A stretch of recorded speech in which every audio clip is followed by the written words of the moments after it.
আসসালামু আলাইকুম প্রিয় দর্শক, কেমন আছেন সবাই? আশা করি সবাই অনেক বেশি ভালো আছেন। আজকে আপনাদের জন্য নতুন আরেকটি রেসিপি নিয়ে চলে এসেছি। আমার আজকের রেসিপি হলো চিকেন স্প্রিং রোল। তাহলে চলুন দেখে নেওয়া যাক কিভাবে তৈরি করেছি আজকের এই ক্রিসপি চিকেন স্প্রিং রোল। প্রথমেই একটি মিক্সিং বোলে নিয়ে নিচ্ছি 2 কাপ ময়দা। সাথে নিয়ে নিচ্ছি 2 টেবিল চামচ কর্নফ্লাওয়ার। কর্নফ্লাওয়ারটা দেওয়ার কারণে চিকেন স্প্রিং রোলটা অনেক বেশি ক্রিসপি হবে। দিয়ে দিয়েছি লবণ হাফ চা চামচ। এবার এই শুকনো উপকরণগুলোকে একসাথে মিশিয়ে নিচ্ছি। তারপর আমি নিয়েছি এখানে 1 কাপ পানি। এখান থেকে আমার যতটুকু লাগে ততটুকু আমি ব্যবহার করব। পানিটাকে আমি একবারে না মিশিয়ে 2 থেকে 3 বারে মেশাবো। এভাবে 2 থেকে 3 বার পানি মিশিয়ে আমি একটি ডো তৈরি করে নিব। আর এই ডোটা কিন্তু খুব বেশি নরম হবে না। মোটামুটি একটা টাইট ডো তৈরি করে নিব, কারণ এই ডোটাকে যখন আমরা রেস্টে রাখবো তখন এটা এমনিই একটু সফট হয়ে যাবে। আপনারাও চেষ্টা করবেন একবারে পানি না মিশিয়ে 2 থেকে 3 বার পানি মিশিয়ে এই ডো তৈরি করে নিতে। আমি খামিরটা তৈরি করে নিয়েছি। এখন আমি এটাকে 15 মিনিটের জন্য একটা ঢাকনা দিয়ে ঢেকে একপাশে রেখে দিব। খামির তৈরি করার জন্য আমি এখানে 1 কাপ পানি নিয়েছিলাম, কিন্তু আমার 1 কাপ পানি পুরোটা লাগেনি, আরও প্রায় 3 টেবিল চামচ পানি রয়ে গেছে। রোলের ভিতরে পুর তৈরি করার জন্য নিয়েছি মুরগির মাংস, বাঁধাকপি, গাজর, পেঁয়াজ কুচি, কিছু মশলা এবং 2 ধরনের সস। চুলায় একটি ফ্রাইং প্যান বসিয়ে তাতে দিয়ে দিচ্ছি 3 টেবিল চামচ তেল। তেল একটু গরম হলে দিয়ে দিচ্ছি পেঁয়াজ কুচি। পেঁয়াজটাকে আমি 1 মিনিট ভেজে নিব। খুব বেশি লাল করব না, জাস্ট একটু নরম করে ভেজে নিব। 1 মিনিট ভেজে নেওয়া হয়ে গেলে দিয়ে দিচ্ছি আদা এবং রসুন বাটা। আদা রসুন বাটাটাকেও আমি 1 মিনিট একটু নেড়েচেড়ে ভেজে নিব। ভেজে নেওয়া হয়ে গেলে এখন দিয়ে দিব গাজর কুচি। এখানে আমি হাফ কাপ গাজর নিয়েছি, আপনারা কম বেশি দিতে পারেন। গাজরটাকেও নেড়েচেড়ে 1 মিনিট ভেজে নিব। গাজর একটু ভেজে নেওয়া হয়ে গেলে দিয়ে দিব আগে থেকে সেদ্ধ করে রাখা মুরগির মাংস। এটাকে আমি আগে একটু আদা ও রসুন বাটা দিয়ে একটু সেদ্ধ করে রেখেছিলাম। তারপর ছোট ছোট টুকরো করে নিয়েছি। দিয়ে দিচ্ছি লবণ হাফ চা চামচ, সাথে দিয়ে দিচ্ছি কিছু গুঁড়ো মশলা। এখানে আছে লাল মরিচ, গোলমরিচ এবং জিরা প্রতিটি হাফ চা চামচ করে। দিয়ে দিচ্ছি কাঁচামরিচ কুচি। ঝালটা আপনারা আপনাদের পছন্দ মতো দিয়ে নেবেন। এবার আমি সবগুলোকে একসাথে নেড়েচেড়ে মিশিয়ে 4 থেকে 5 মিনিট রান্না করে নিব।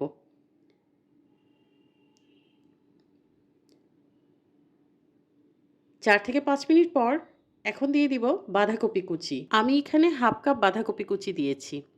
তারপর বাঁধাকপিটাকে আবার একটু নেড়েচেড়ে রান্না করে নিব। দিয়ে দিচ্ছি 1 টেবিল চামচ সয়া সস, 1 টেবিল চামচ টমেটো সস। সসগুলোকে এখন নেড়েচেড়ে মাংসের সাথে ভালোমতো মিশিয়ে নিব। মিশিয়ে নেওয়া হয়ে গেলে এখন দিয়ে দিব ধনেপাতা কুচি।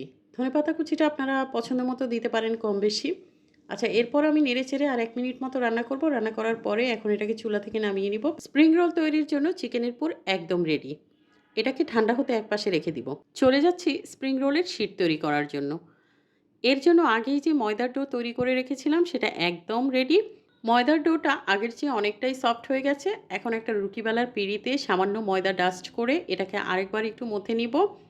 মথে নেওয়া হয়ে গেলে তারপর এটাকে একটা রাউন্ড বল করে এখন ছোট ছোট ছোট ছোট টুকরো করে নিব। এভাবে ময়দার ডো থেকে ছোট ছোট করে লেচি কেটে নিলে পরে স্প্রিং রোল শীট তৈরি করার সময় কোনো শীট মোটা বা পাতলা হবে না, সবগুলো শীট দেখতে একই রকমই হবে। আমি ময়দার ডো থেকে সবগুলো লেচি মোটামুটি একই অনুপাতেই কেটে নিয়েছি। এখন এগুলোকে একটা বোলে রেখে দিয়েছি। আর এখান থেকে আমি 4টা লেচি নিয়েছি। আমি আজকে 4টা শীট একসাথে তৈরি করব। প্রথমে একটা লেচি নিয়ে এটাকে আমি ছোট লুচির মতো করে একটা রুটি তৈরি করে নিব, ঠিক এরকম। এবার বাকি যে 3টা লেচি আছে সেগুলো দিয়েও আমি একই রকমভাবে 3টা ছোট ছোট লুচির মতো করে রুটি তৈরি করে নিচ্ছি। একইভাবে আমার 4টা লেচি দিয়েই রুটি বানানো হয়ে গেছে। এখন যেটা করতে হবে, একটা রুটি পিঁড়িতে রেখে তার উপর আমি একটু তেল দিয়ে দিচ্ছি। তেলটাকে আমি আঙুলের সাহায্যে ভালো মতো চারপাশে ছড়িয়ে দিব, যাতে করে রুটির চারপাশেই তেলটা ভালো মতো লেগে যায়। এবার এর উপরে কিছু ময়দা ডাস্ট করে দিব। ময়দাটাকে আঙুলের সাহায্যে আবার চারপাশে ছড়িয়ে দিব। এবার এর উপরে দিয়ে দিচ্ছি দ্বিতীয় রুটি। দ্বিতীয় রুটিটার উপরেও আমি একই রকম করে আবার একটু তেল দিয়ে দিব। আর এই রুটির উপরেও তেলটাকে আমি একইভাবে আঙুল দিয়ে ভালো মতো চারপাশে ছড়িয়ে দিচ্ছি। তারপর আবার দিয়ে দিব কিছু ময়দা। ময়দাটাকেও আমি সেই একই রকম করে চারপাশে আঙুল দিয়ে একটু লাগিয়ে দিব। দ্বিতীয় রুটিটার উপর একই রকম করে ময়দা এবং তেল লাগানোর পর এখন দিয়ে দিচ্ছি তৃতীয় রুটি। তৃতীয় রুটিটার উপরেও আমি একইভাবে প্রথমে একটু তেল দিয়ে দিব। তেলটা দিয়ে আবার আঙুল দিয়ে একটু চারপাশে ছড়িয়ে দিব। তার উপর দিয়ে দিব কিছু ময়দা। ময়দাটাকেও আমি একই রকম করে একটু আঙুল দিয়ে ছড়িয়ে দিব। আচ্ছা, এখন দিয়ে দিব চতুর্থ রুটি। আর এই রুটিটার উপর কোনো তেল বা ময়দা লাগানোর কোনো প্রয়োজন নেই। আর এই তেল এবং ময়দা দেওয়ার জন্য স্প্রিং রোলের শিটগুলো যখন সেঁকে নেওয়া হবে তখন অটোমেটিক খুলে আসবে। এখন এই রুটিগুলোকে আমি বেলনি দিয়ে বেলে একটা বড় রুটি তৈরি করে নিব। আর এটাকে খুব বেশি চাপাচাপি করার দরকার নেই। হালকা করে প্রেস করলেই একটা বড় রুটি তৈরি হয়ে যাবে। যতটা পাতলা করে সম্ভব হয় ততটা পাতলা করেই বেলতে হবে। আবার খুব বেশি পাতলা করে বেলে নেওয়া যাবে না। আমরা যেহেতু স্প্রিং রোলের জন্য শিট তৈরি করছি, আর এই শিটগুলো যখন হালকা সেঁকে নেওয়া হবে তখন খোলার সময় ছিঁড়ে যেতে পারে। আর এতে করে স্প্রিং রোলগুলো ভালো হবে না। আমি একদম মোটাও না আবার খুব পাতলাও না, এরকম একটা রুটি বেলে নিয়েছি। এখন এই রুটিটাকে একটু সেঁকে নিতে হবে। আর সেঁকে নেওয়ার জন্য আমি চুলায় লো ফ্লেমে একটি তাওয়া বসিয়ে রেখেছিলাম। তাওয়াটা যখন হালকা একটু গরম হবে তখন এই রুটিটা দিয়ে দিব। আর রুটির এক পাশে হতে মোটামুটি 20 সেকেন্ড সময় লাগতে পারে। এক পাশে যখন এরকম ট্রান্সপারেন্ট কালার চলে আসবে তারপর আমি রুটিটাকে উল্টে দিব। ঠিক অপর পাশটাও মোটামুটি 15 থেকে 20 সেকেন্ডের মধ্যেই হয়ে যাবে। এভাবে করে আমি 2 পাশ ভালোমতো উল্টে পাল্টে সেঁকে নিয়েছি। এভাবে একটা রুটি হতে মোটামুটি 40 সেকেন্ড সময় লাগতে পারে। এখন এই রুটিগুলোকে হালকা একটু ঠান্ডা হয়ে গেলে একটা একটা করে খুলে নিব। রুটিগুলো বেলার সময় যখন তেল এবং ময়দা দিয়েছিলাম তখন একটু বেশি করে তেল এবং ময়দা দিলে সেকার পরে অটোমেটিক রুটিগুলো উঠে চলে আসবে। আর এক সাইড ধরে টান দিলে এমনিতেই রুটিটা খুলে চলে আসবে। দেখেন কতটা পাতলা হয়েছে রুটিটা, মাশাআল্লাহ অনেক সুন্দর স্প্রিং রোল শিট তৈরি হয়েছে। আর এতটা ট্রান্সপারেন্ট হয়েছে আমার হাতটা পর্যন্ত নিচ থেকে দেখা যাচ্ছে। আমি প্রতিটা রুটি এভাবে একটা একটা করে খুলে নিয়েছি। প্রিয় দর্শক, আপনারাও চেষ্টা করবেন যখন এই রুটিগুলো বানাবেন তখন অবশ্যই তেল এবং ময়দার পরিমাণটা একটু বাড়িয়ে দিতে। তাহলে আপনাদের স্প্রিং রোল শিটটাও অনেক সুন্দর হবে। আচ্ছা, এখন এই যে সবগুলো রুটি একটা একটা করে খুলে নিয়েছি। আমার প্রত্যেকটা শিটই বেশ সুন্দরভাবে খুলে উঠে এসেছে।